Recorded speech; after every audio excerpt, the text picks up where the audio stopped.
now means we are going to be coming on, and I'm pumped and I'm excited because there's going to be some real estate agents wearing pajamas at 11 o'clock tomorrow, bludging, signing off, and that's going to give the smart crowd that incredible opportunity to set themselves up for middle of September. And I have got with me Megan Jaffe across the screen, who is the number one Ray White office in the world.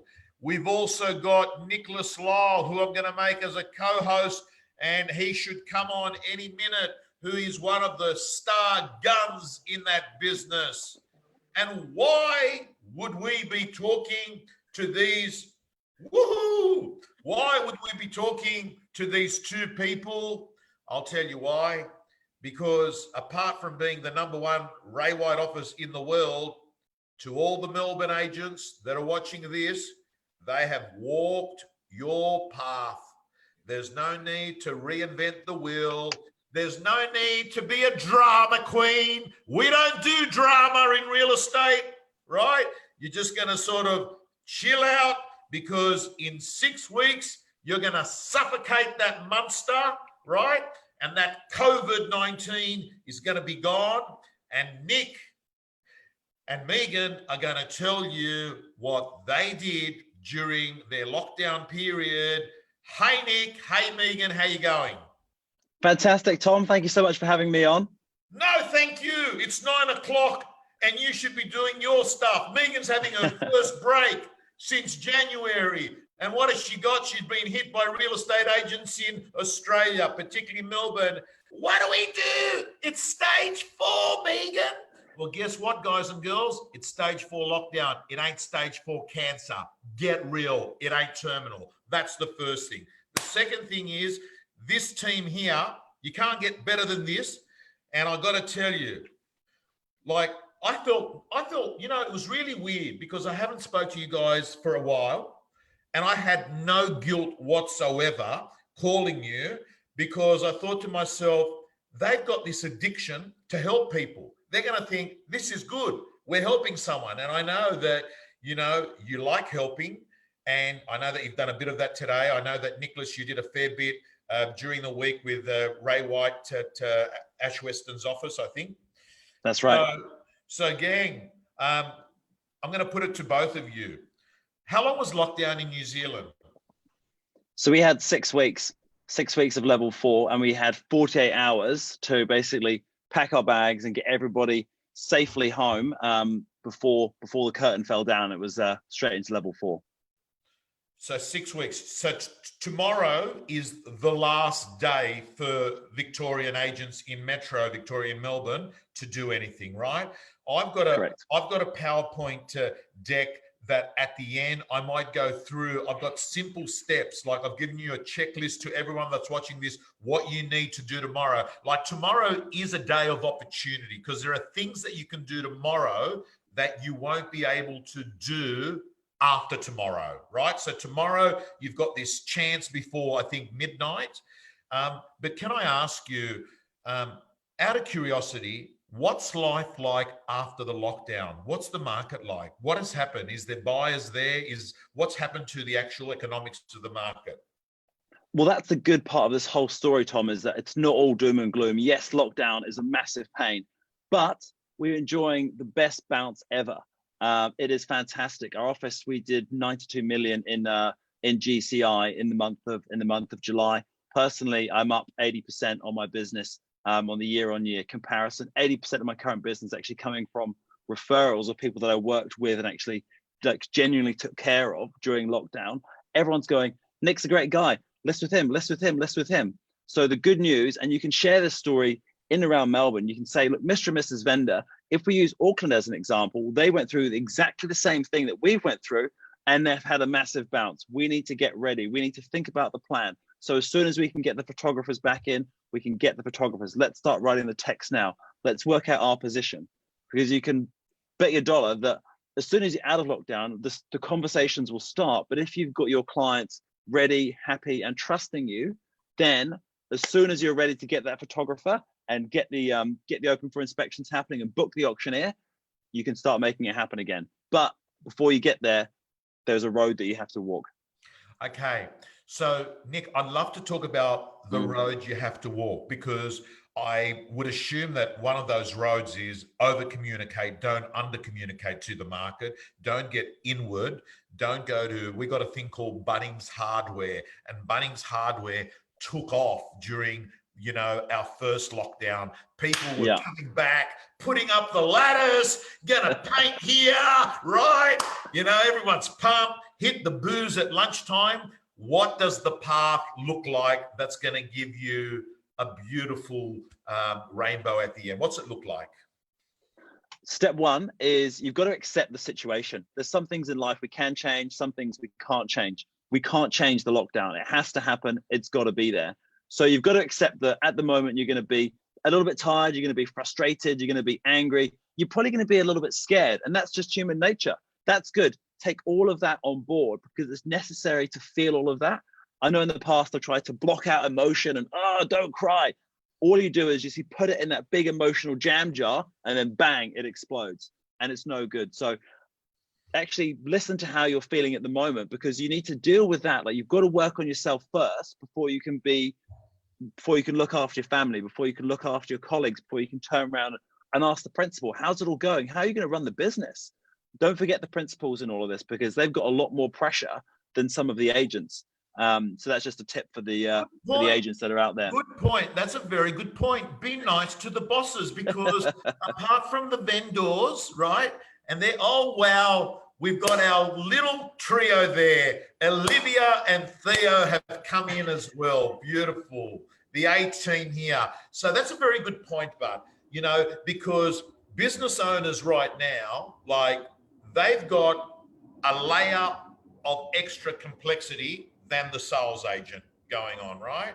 So absolutely, be nice to them. Don't be more than ever patient and understanding. Now, can I ask you, Nick, Nicholas or Nick, what's better? Nick, can I ask you, it's hard to make sales during the actual lockdown. I would presume that physically having someone look at a house, yes, I'm buying it, that period, and I know from talking to a lot of my clients in New Zealand, sales were subdued. Yeah, I mean, we as an office, so we've got 62 agents in our office, and we managed to do 57 sales during that 6-week period. And we're one of the first companies to do a first online remote auction. So just a wee story segue here. I had a property on the market, had 1 week event, open homes, had like 3 or 4 interested parties. Lockdown happened, bang, the door shut. What do? We keep going. It's so important that if you've got clients who are sort of on the market right now, that you give them the hope. You're still doing the vendor reports. You're still communicating with them daily. You can still do remote auctions. If you've got tomorrow, book your building and pest, go around, take extra photos, photograph under the house, in the storage, get every possible angle that you can do. If you've got a property that's by negotiation, close that deal. If you're 100 grand apart, go around there and just make it happen tomorrow. Everyone will understand that there is a time frame on there. So you can 100% do deals. Don't just down tools because it's easy and go, oh, let's try out retirement for 6 weeks. That looks like a good opportunity. Or, you know, just take up daytime drinking because you're on lockdown. You can 100% still do deals. Yes, you've got to convince the buying public that, yes, okay, you know, is it a good time to buy? What's going to happen? So you can't just charge in there and go, Tom, you got to buy it. This is the price. This is the average sale. It's more about actually being real, being human and going, Tom, how are you? How's your family? How's the job? So your 10-minute conversation becomes a half an hour conversation, but you can't rush it and you can't do it disingenuously. So if you feel you need to work on that, by all means, practice it. But just everyone's like, what's the script? What's the dialogue? One script, how are you? Listen and actually genuinely care to what they're saying. And if you hear a pause, just understand it. It's all about, you know, the power of the vulnerability. There's a great book actually by Brené Brown. That's the one. Have a look at it. Amazing. We don't always have to be these strong macho men or women. It's okay to actually sort of expose yourself a little bit, as you've done recently, Tom, you can say, look, I am afraid of this, but I've got a solution. I've been looking over in Auckland. I can see the market's going to boom afterwards. So now's your time, actually. Make an offer now, because if we track Auckland, the market's gone up like crazy. You like the house, you can afford it. Let's do the deal. Now, can I ask you, some logistical issues, Nick, like example, tomorrow, it would be, to me, sounding like a good idea to get final inspections done, pre-settlement inspections, because they could hold up settlements, right? So things like rushing through the buyer to have a final, even though it's settling a week later, getting the final inspection done tomorrow. Is there other things that you can think of, or maybe Megan, you can chime in on last day deadline things that you should be doing, be mindful of? In terms of like getting the doing those last minute inspections, it is going to be very difficult, I think, to organize that. If you can, great. The other thing to think about is, will settlements actually occur? Are the trucking companies allowed to come in and touch other people's furniture and move it between different locations? I understand Daniel Andrews hasn't actually clarified that. He's more been sort of going, right, here's a lot of fines, just make sure you stay at home. You're still waiting for some clarity, which must be very frustrating. So yeah, I mean, if you can do the inspections, great, but just be mindful of, you're going to see a lot of clauses come out from the Real Estate Institute saying, this offer is subject to, state of Victoria going down from level 4 to level 3, and then 10 working days after it. There's going to be a ton of clauses that are going to come out. So maybe a better use of your next 24 hours is try and close any deals that you've got. If you've got some people in your neighborhood that that actually might need a hand, or if there's somebody, an old person on the street that can't get out and go to the supermarket, I would say sort of devote some of your time to doing the real estate, and then some of the time to actually being a good human and helping people that genuinely need help.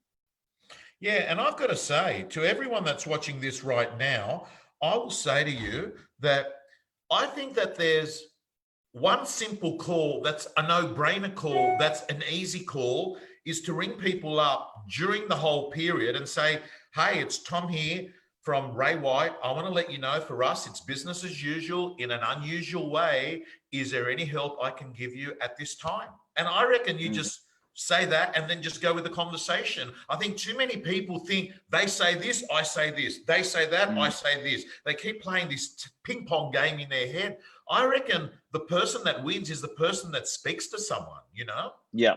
Show up. It's 9/10 of the battle. And you'd be amazed. Like, some of the conversations we had with people during lockdown were amazing, because normally the conversation is like, right, this is what I want, this is what you want, let's find the middle ground, find the love. But during lockdown, people open themselves up so much more. And I said before, like 80% of the business post lockdown has been from referrals. So it's not just dead time. You will get it back.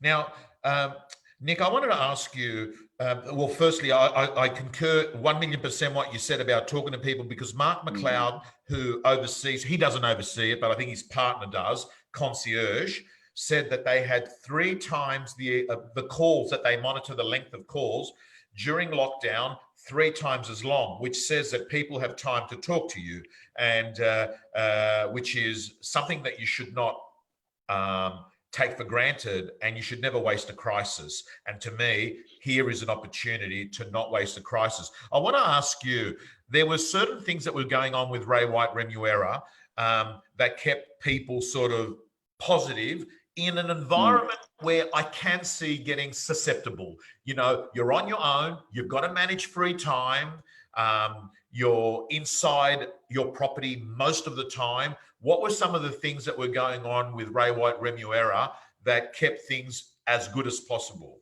Like, would you have a meeting by Zoom once? How often was it? Was it weekly, or I think you did? So we had a daily, just sort of agent facing. We had a daily town hall, and we opened that up. We opened that up to competing agents. We opened it up to like friends and family or other people who sort of needed a bit of inspiration. It wasn't like a big round table. Sometimes we had different speakers come on, or we would discuss various things that are going on in the market.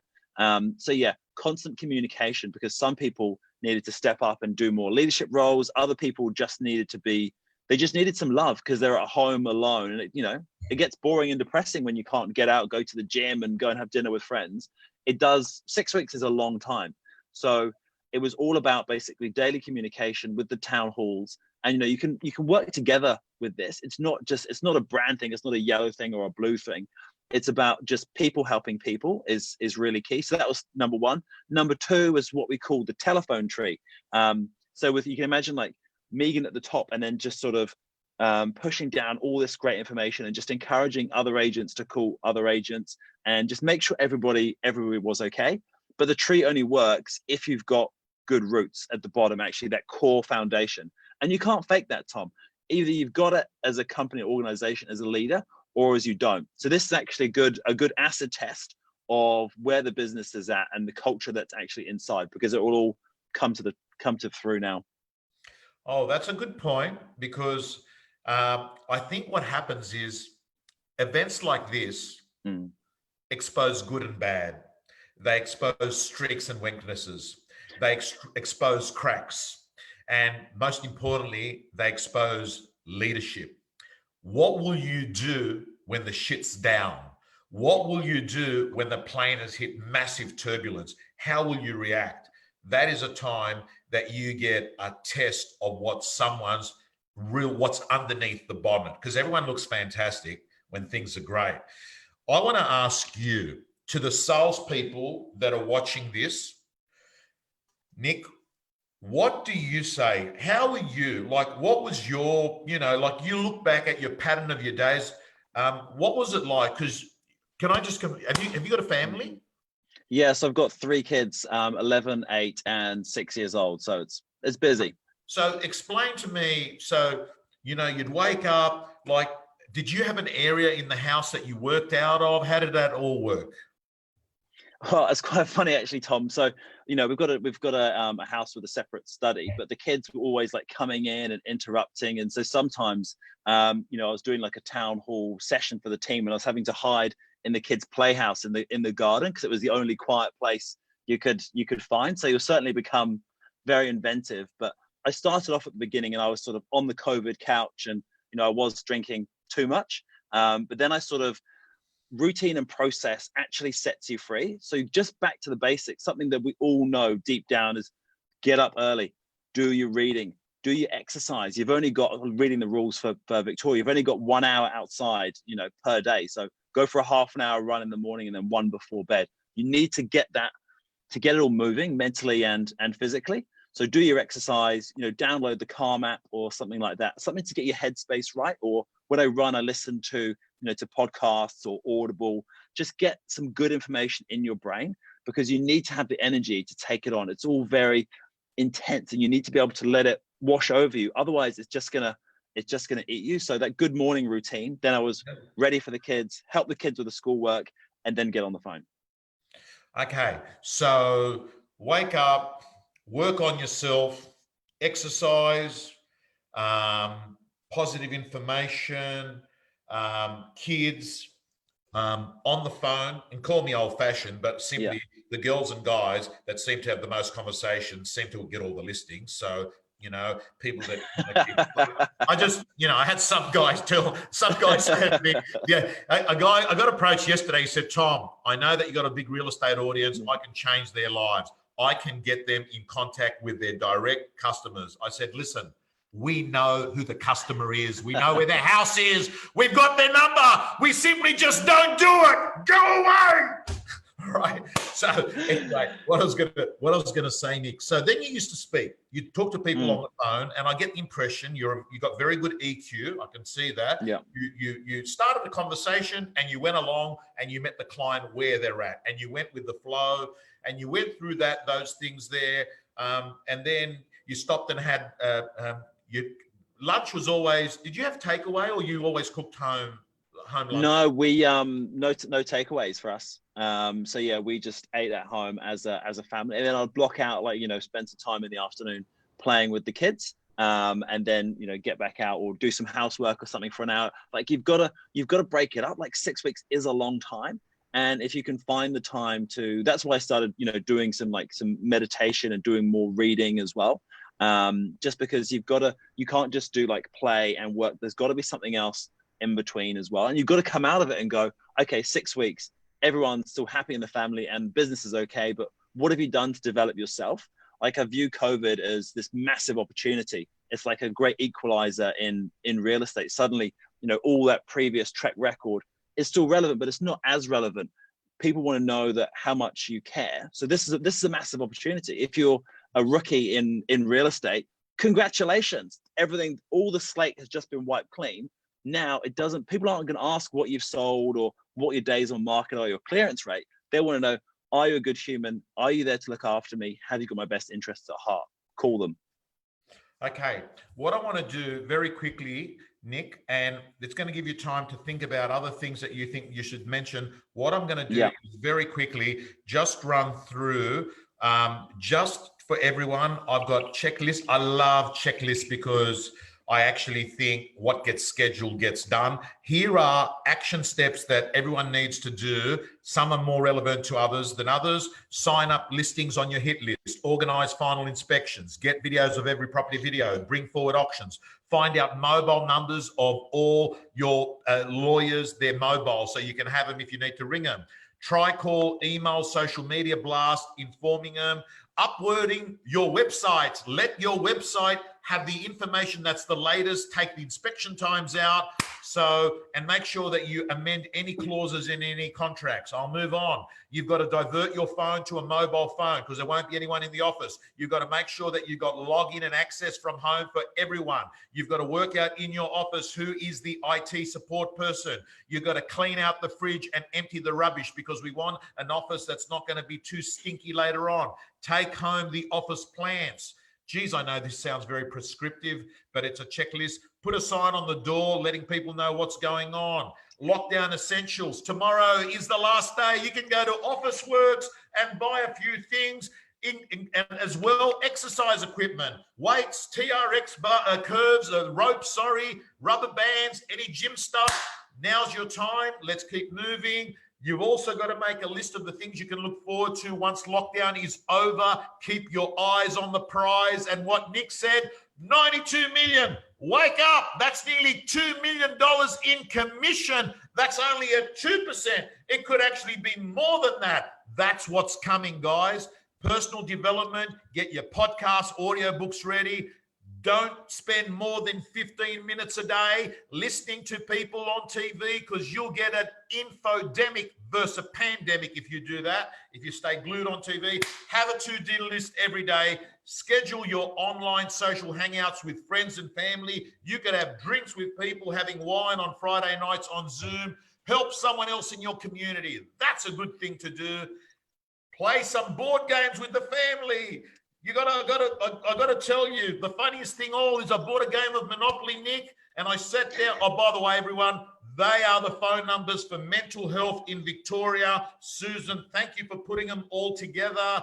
If you are sort of feeling a little bit fragile, ring these numbers. Most of those numbers are 24/7, and there's some more lockdown essentials there. Those of you that are in the real estate gym, go in and see. Josh Tesselman did 20.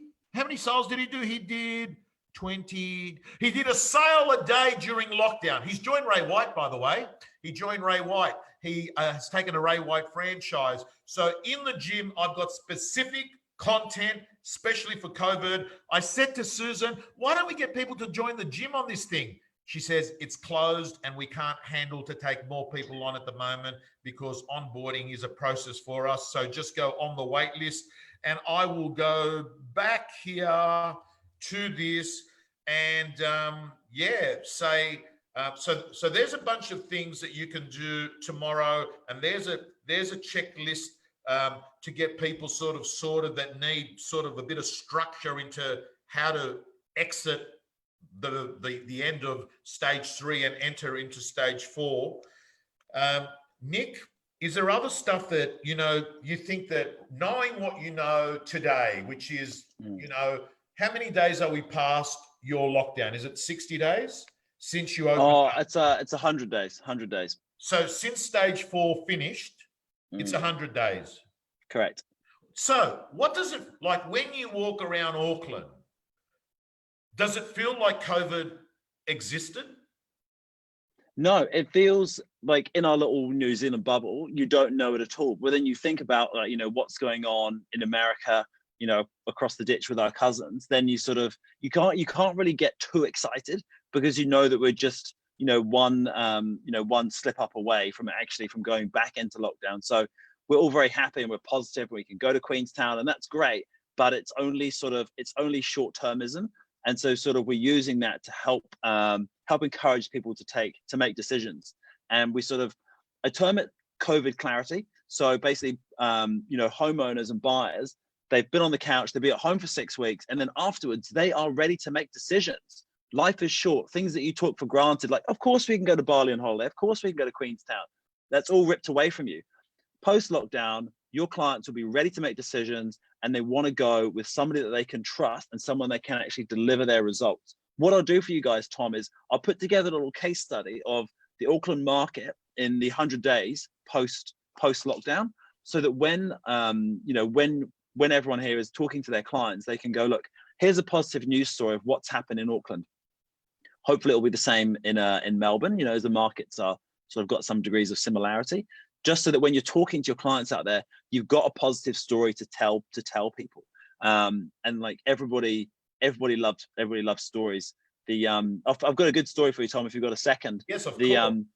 To put things into perspective, I was talking to my great aunt actually about 6 weeks ago in London, and she's like 95. I was talking to her about lockdown, and she said, lockdown, Corona, that's nothing. When I was 6, the Battle of Britain was going on. The Nazis were bombing London. And I was a 6-year-old, and I was going upstairs to bed, and a bomb came through the roof, an incendiary device designed to burn the whole house down, came through the roof and landed on the bottom of the stairwell, right where she was standing. And it didn't go off. I said, like, oh my God, how did you react? Were you okay? Did you have counseling? Was it all right? And she was like, no, it's fine. The bomb disposal people came, got rid of it, and we just trucked on. I was like, but how was it? And she was like, we were a community. We knew what we were doing. We were all in it together, and we just made the right decisions, and we got through. So yes, you're going to be feeling a bit scared, but humans are actually capable of going through so much. So treat this as a test. Like when we were going through lockdown, I said, Nick, okay, people need help. Let's go out and give them help as much as possible. So for us and, Megan and the team, it's a great pleasure to be here and be able to give you, a small bit of advice. So if you do have any questions for me directly, please just sing out. We're all here to help you guys. Thank you for doing that. And I'm going to leave on this final point. If you really analyze what's actually happened tonight for the last 30 minutes, the real value and the real lesson is that the intention here was to help. Ultimately, guys and girls, people that succeed in real estate are people that have the right intention to help people. The rest seems to work itself out. Don't get me wrong. You need a bit of a filing system, a CRM system, and a few routines, because you can lose your mind trying to do everything, right? But fundamentally, it's the character of helping. And the reason I share this story with you, Nick, is that I asked someone else today from New Zealand. I said, listen, I'm doing a webinar tonight. And he goes, is that for the real estate gym? I said, no, it's not for the real estate gym. I said, it's for everyone. And then he goes, right. And I said, I'd love you to come on and say, what you did during COVID. And he goes, mate, look, time difference in New Zealand. And then he goes, but, slip me a K and I'll do it for you. And I said hang on a second. I said, this is really interesting. I said, because on the one hand, what you said to me is that it's family time. On the other side, you've said to me, but, right there. I said, listen. He goes, yeah, but you're pushing your stuff. I said, no, mate. I said, I'm doing a thing. I said, yes, probably people get, I do it all the time. I get awareness, but I said, it's not like it's a pay-per-clip where they're getting paid. I just do it. I said, it's the way I do things. And then he goes, oh, I said, listen, I don't want to do it. I said, I'll tell you why. Because now I actually feel you don't want to do it. And I'm going to actually feel like I'm obligated. And I'm going to have to feel like I've got to give you 1,000K or something in the future. So you know what? You keep your time. And I'm going to tell you, I got Wow. plenty of people I can ring, right? You know? And so I think fundamentally, Nick, what this part of it is the fact that you're doing this is, again, an example of what the clients or the agents that are watching this should be doing to their clients. They should actually 100%. do things without expectation, right? Yeah. They should actually be doing things not because, hey, it's a coercive way to get them to do something with me. They should just do it because it's the right thing, right? Right? It's 100%. the right thing. And I tell you why, because somehow in my 53 years in life, I've worked out if you do the right thing, things seem to work out. They might be choppy. They might be strange at times. At other times, you'd feel to yourself, hey, but you know, why do bad things happen to good people? But at the end of the day, when you look at things in a long distance, in a long period of time, you realize, shit, it pays off, because life is not a day.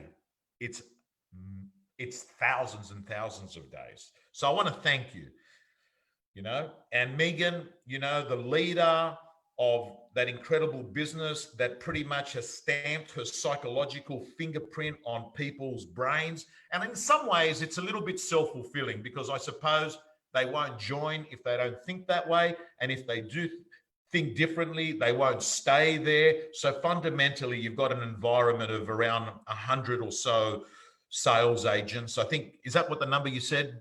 It was 96 or 76? 92 92. staff in Yeah, total. so I'm sure there's a few dickens along there. It's the law of probability, right? That's life, right? You know? Yes, if you're watching, she told me all about you, right? Okay. So Megan, is there anything else you want to add, or Theo or Olivia want to add before we finish off?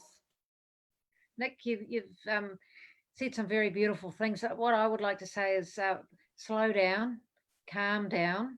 You are going to bend a bit, but you won't break, because these are the most opportune times you're going to have over the next month or so. And don't look at it in 3 weeks' time or 4 weeks' time. Go through tomorrow and do it really well.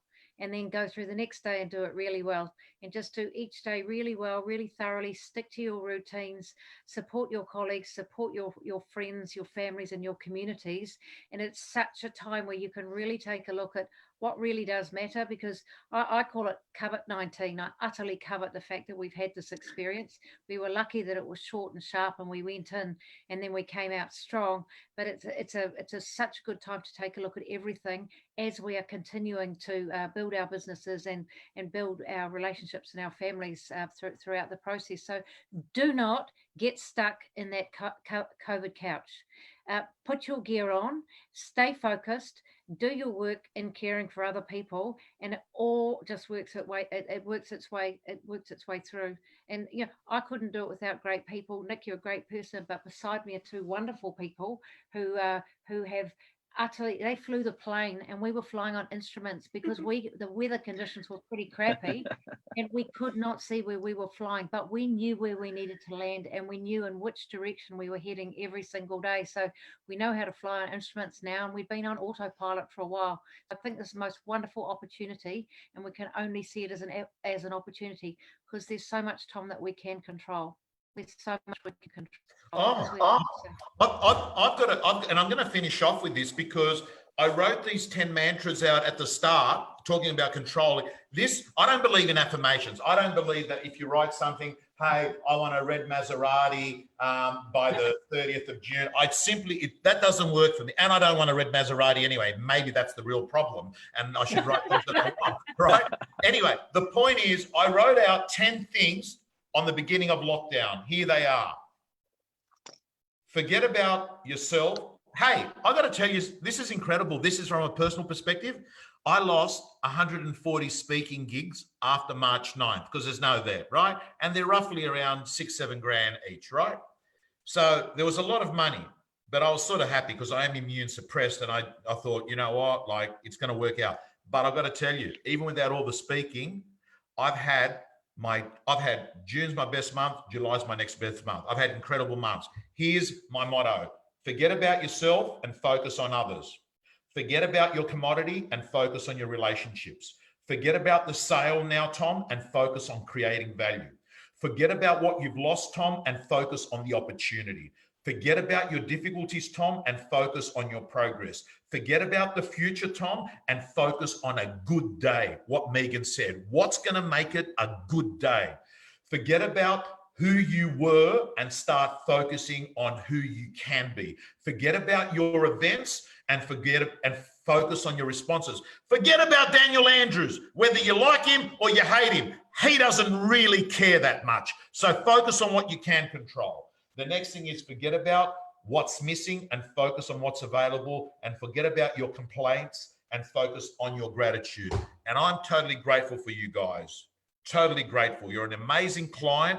You're amazing people. And anyone that's sitting there that's thinking to themselves, hey, that sounded all right. Well, it's more than all right. You're talking about an office that's just done nearly $100 million out of lockdown, the #1 Ray White office in the world. You know, form is temporary, class is permanent. They've done it for a couple of years now. So if there's a template for success, you've had the 39-minute version of it. I'm going to let you go because it's 9:39, your time. Have a great night. Hey, Tom. Thank you so much, Tom. Tom, before you take off, one thing to remind everybody, write some stuff down because there's some incredible things that happen on the way through. So don't forget your journaling because this stuff here is gold. We're probably never going to get a pandemic in our lives again. I hope not. But this is very beautiful to get in the habit from tonight to write stuff down about what happens every single day. Saddest day of lockdown for me was the day then they said the girls are going back to school. I have to tell you, they talk about some of the gifts being badly wrapped.